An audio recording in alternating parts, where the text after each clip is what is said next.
Hey everyone, how's it going? Thanks so much for tuning in. In today's video, we're going to be taking a look at the 2020 GMC Sierra 2500 HD Denali. If you've been keeping up with my channel, you'll notice this video is going to be a different format compared to my other tours and reviews as of late. So after you finish checking it out, let me know in the comments below what you think about it. I just figured I'd try something different and have a little bit of fun, be a bit more nonchalant versus the structured formats that I've been used to. So anyway, let's just go ahead and dive on into it. I wanted to approach this video from an owner's perspective, I guess you can say. So I have a 2015 GMC Sierra 3500 Denali. Mine's a long bed. This is a standard bed. Basically, I've been looking forward to driving this truck for a long time and seeing how it compares. So I want to give you guys my personal experience of driving this truck over the last week and, compare the pros and cons, kind of what I think about it, along with talking about how it drives and what it's capable of. I'll give you guys a point of view, walk around, we'll see how it sounds and all of that good stuff. So without further ado, let's go ahead and get started. First off, it is amazing how fast the automotive industry is evolving nowadays. When my truck first came out in 2015, it was an all-new heavy-duty model. Now, just 5 years later, we have yet another all-new heavy-duty offering coming out. Like, total next generation, pretty much everything has been changed. It's amazing. The competition is getting so cutthroat. There's so many advancements in technology and capabilities and stuff. I mean, it could just make your head spin. But anyway, so I'm going to try to migrate through this video the best I can. I wanted to go ahead and dive straight into powertrain performance and overall capabilities, because that's what really sets the HD models apart from your regular half ton. So as far as the Duramax diesel, my truck still had the Duramax that came out around 2011 or so, I think. It had has 397 horsepower and 765 pound-feet of torque, which will get the 3500 long bed up and moving pretty quick. But in 2017, right in the middle of the life cycle of the last gen, they came out with an updated Duramax, which can be found under the hood of this truck as well. It makes 445 horsepower and a whopping 910 pound-feet of torque. Now, that's not class leading nowadays. I think Ram actually, their Cummins, I think, is like just over 1,000, which is just ridiculous. But 910 pound-feet of torque by anybody's measure is a whole lot of torque. But that's not the coolest part about this powertrain setup. So with the last generation, regardless of which Duramax was underneath the hood, you had a 6-speed Allison transmission. But for 2020, they've come out with an all-new 10-speed Allison. So you've heard of the 10-speed automatics found in a lot of GM and Ford products nowadays, but this is an Allison transmission. It is ridiculously strong, and it completely changes how this truck drives. Like, the power is no different from a 2017 model, but good gracious, does this thing fly, because the gears are spaced so closely together. The engine is able to remain in its just sweet spot, ideal power band when you're accelerating. So it's just like you're going, it's just like shift and then shift and then shift, and you're just hanging right there. So it just keeps pulling harder and harder. It's amazing. You would not think something that's like, gosh, I don't know, between 3 to 4 tons. Like, these are heavy trucks and they really move. And of course, all of that power and torque is fantastic when it comes to, giving you some confident towing ability. So speaking of towing, obviously if you're looking at either a 2500 or a 3500, you're going to be towing and hauling some stuff. The 3500 is the most beefiest package. You got either a single rear wheel or dual rear wheel. With the 2500, you only have the option of the single rear wheel, but you can also get a gooseneck package, which this one has, and that increases your towing capability for larger trailers and whatnot. So the towing and payload capability of these trucks, like any truck, varies all across the board depending on if you have two-wheel drive or four-wheel drive, or what cab configuration, what bed length. There's a lot of factors involved. But with the 2500, the max towing ability, both conventional and gooseneck, is around 18,500 pounds, which is a lot. Payload capacity for this particular truck, I think, is around, a little between 3,800, 3,900 pounds. But with the 3,500, and it goes up from there. 6,600 pounds of payload capability.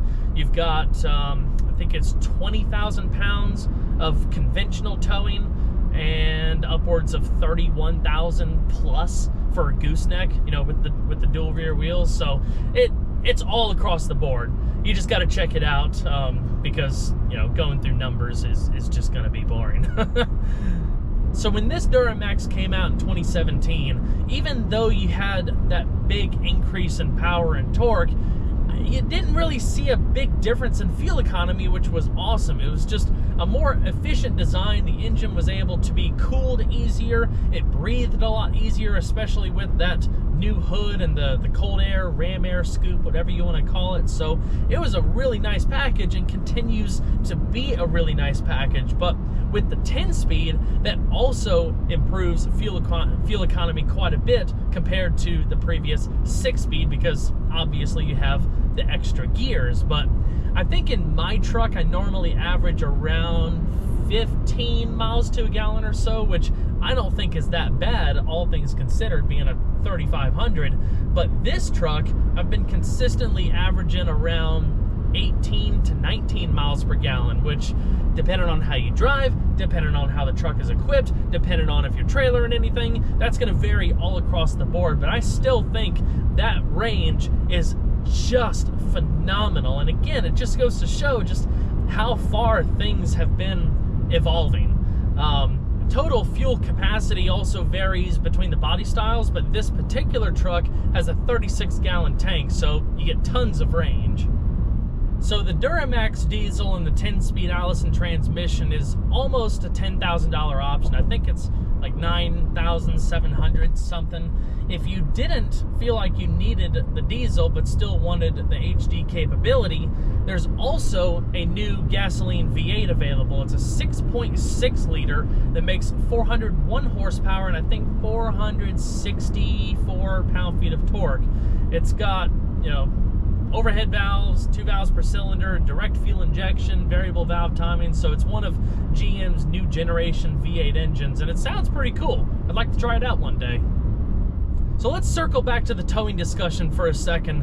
One of the most impressive things about the new Sierra is all of the towing technologies that is available for it. This one has all of the bells and whistles. I'll talk about pricing a little bit later in the video, but this has so many different camera angles. I think there's like 15 in total, including like a top-down, like surround view camera. Depending on the compatibility of your trailer, you can actually hook up a camera to the back of your trailer that ties into the system that will create a through trailer view. So you can see the trailer, and then it's like the trailer is transparent and you can see what's behind it. What? A lot of really, really cool stuff. But in the infotainment system, you've got like settings for different trailers, different users. You got like a trailer checklist in there. You can go through like a trailer diagnostic thing, so you can like check all your lights and make sure everything is, all good. And not just that, but it all ties to your smartphone too. It's just like, it's amazing. So like, through your smartphone, you can also check the status of like if you got a camper connected, water capacity, or turning on heat and air. I don't know a whole lot about campers, I'll be honest, but you can control a lot of the stuff having to do with your camper and check on the status of things and stuff just from your mobile device. So it would take forever to explain all of that, but it just goes to show you, again, there's so many really neat things nowadays. And if you haven't been in the truck market in quite a while, GMC, a lot of this stuff they've come out with is class exclusive, so it's definitely worth taking your time and doing the research and comparing and contrasting all of that. As far as how this truck drives, obviously being a 2500, it's going to be a little bit on the stiffer side compared to a 1500. The 3500 is even stiffer. Like, my truck rides rough.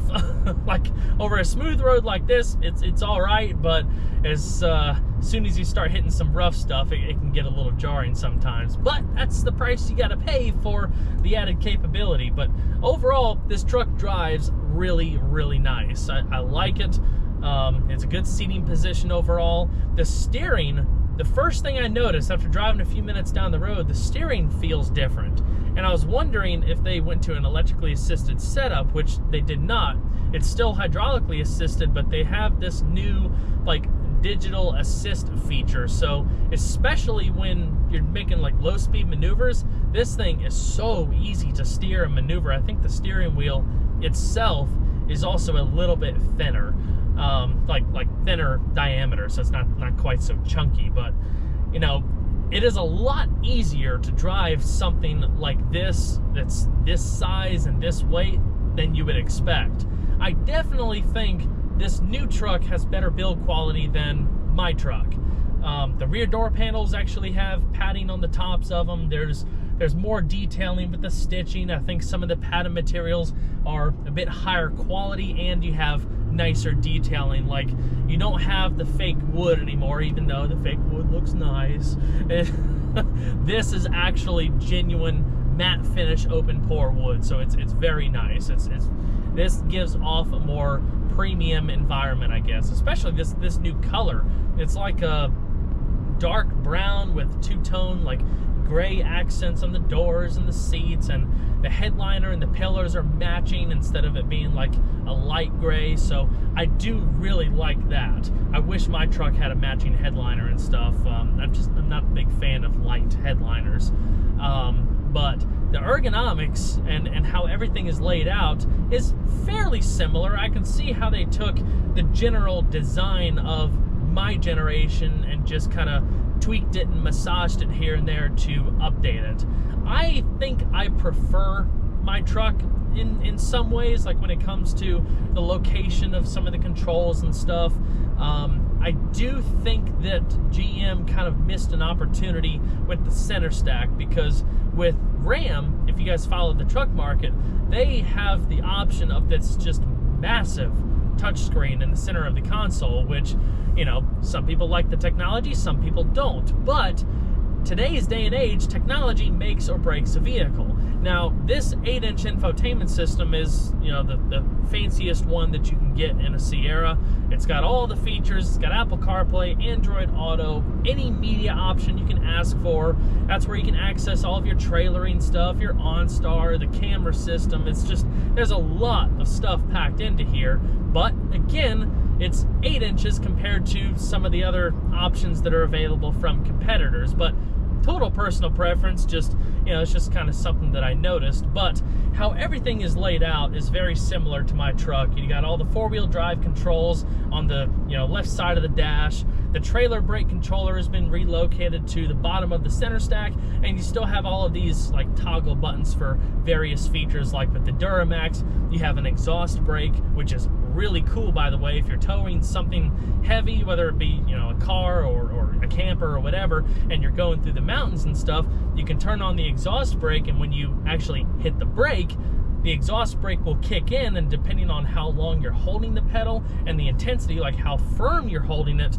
the exhaust brake will intensify and provide more braking, to where actually I have just relied on engine braking going down some hills and didn't even have to touch the actual brakes. So it helps keep your brakes cooler, and, you know, helps reduce the chances of fade and all of that. So if you had to hit the brakes, you've got, you know, the full capability of it. But everything in here is really easy to use. I like how a lot of the main knobs, like for the radio and the headlights and the climate control and whatnot, instead of having like a rubber lined knob like on the outside, these are like a chrome finish and then knurled. so you get a little bit more texture, and it just gives a bit more of a glitzy appearance to the interior. But continuing down the center console, you still have good space, even though you don't have quite as deep of a well. But again, it just kind of opens up and makes, opens up the truck and makes it feel more roomy. There's pockets on either side of the center console. You have a huge cavernous console that also houses like media inputs, SD card inputs, and whatnot. The center console also houses a wireless phone charger, which used to be located in the top of the console. My truck doesn't have that. I don't think it came out until 2017, but it accommodates wider phones than the ones that did before. So my, I guess I got I don't even know what kind of phone I have. The new iPhone Max with a case on it. It fits in there just fine. Anyway, moving on. There's a ton of storage space in the door panels. There's a new storage tray right on the top of the dash in the middle above the infotainment system. You still have a 2-tier glove box system, which the lower portion is locking. It's quiet on the inside. I think that it is a bit quieter than my truck. I don't know. I mean, honestly, it is better in just about every way. At the end of the day, it's personal preference. It's like, do you like the older styling, like the more, like a little bit less technology and stuff, but the newer Duramax? In that case, you would look for like a 2017 through 2019 heavy-duty model, because the half-tons came out in 19. Before I show you guys the outside, there's a few more things I want to highlight within the interior, so I figured I'd give you a quick point of view look. First things first is the newly optional heads-up display, which is really nice. It's about a 10-inch diagonal screen that displays all sorts of information, from speed to navigation to trailering data and more. Of course, you have all of the multifunction controls across the steering wheel, and within the new instrument cluster, you still have a reconfigurable digital driver information system in the middle. Off to the far left, you have all of the lighting controls, push four-wheel drive, including an automatic mode, as well as this new knob on top that allows you to switch to the tow haul mode if you twist it to the left, and if you twist it to the right, it goes between normal and off-road settings. If you plan on doing some heavy off-roading, GMC also offers AT4 models of the Sierra, which gives it a little bit of extra capability. Now, some people like the new location of the side view mirrors, some people don't.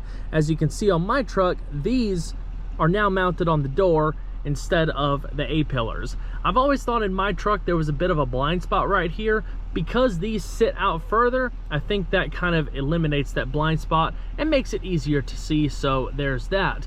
Instead of, well, the mirrors also fold in for extra clearance if you're parking in a tight spot, but this is also pretty cool. If you hit this button right here, it also extends them out.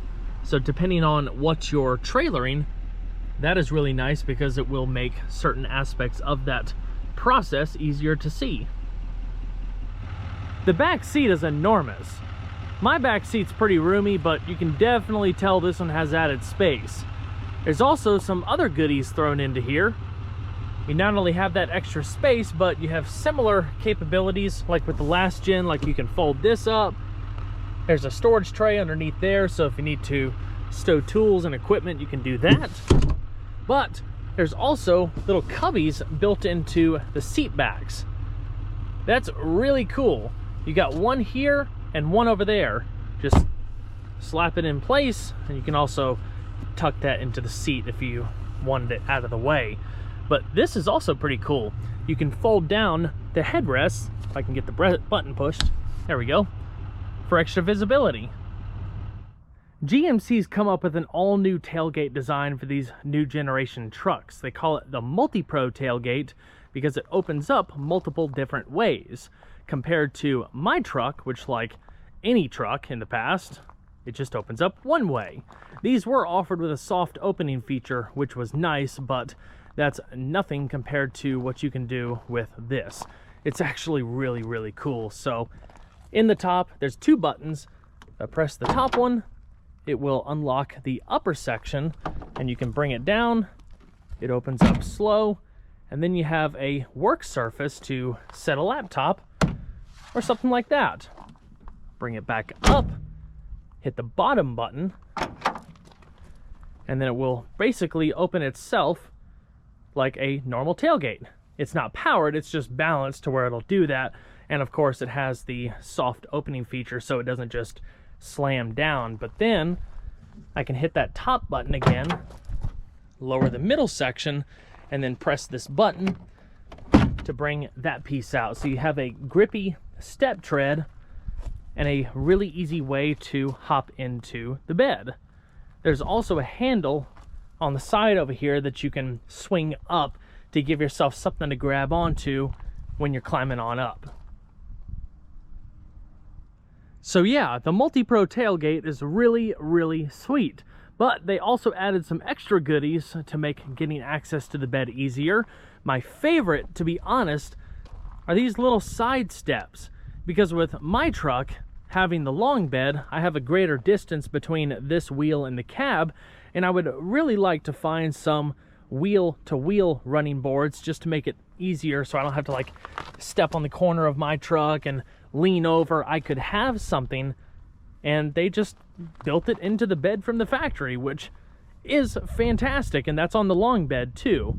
Just like the previous gen, you still have the corner steps right here, but they are bigger, so you know, if you're wearing thicker shoes or boots, it makes it a little easier to step up. I mentioned earlier that this truck also has the gooseneck package, so it's got these pre-drilled holes and covered for you to mount a gooseneck or fifth wheel trailer camper connector. There's also the light connectors, electrical connectors, and all that kind of stuff located over there. Over on the far right, you have an AC household outlet. There's LED lights all the way around the bed to make it easier to see at night, and lots of cargo tie downs. You've got the Denali logo embossed on the back of the bed, just like the last generation. It's a really nice setup, and I actually think, I'll double check, but I'm pretty sure there are more cargo tie downs in this bed.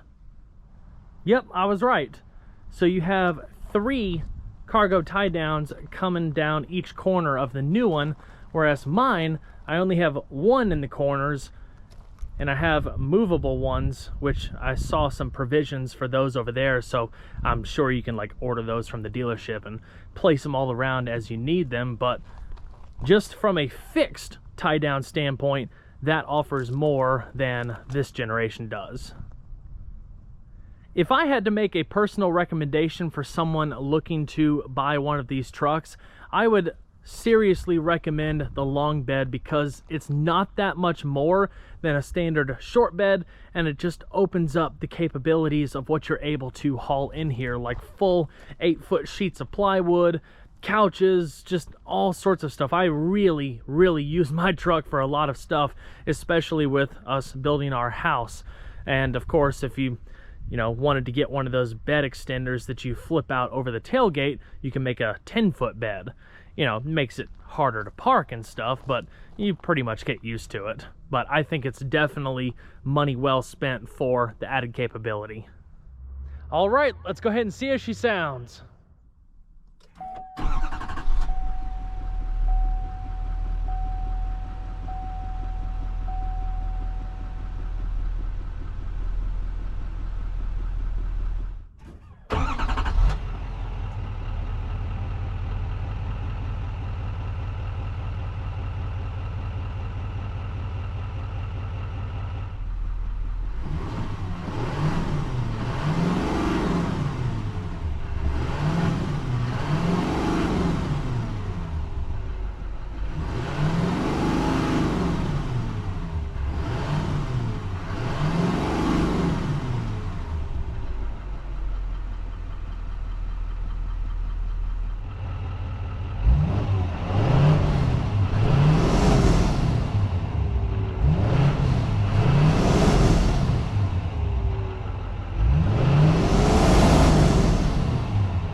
Well, everyone, I hope you enjoyed the in-depth look at the 2020 GMC Sierra HD. Be sure to stay tuned next time. If you haven't subscribed already, consider doing so because there's always a lot more content where that came from. Also, don't forget to leave a like below. It really helps the video a lot. I'll see you guys on the next one. Take care.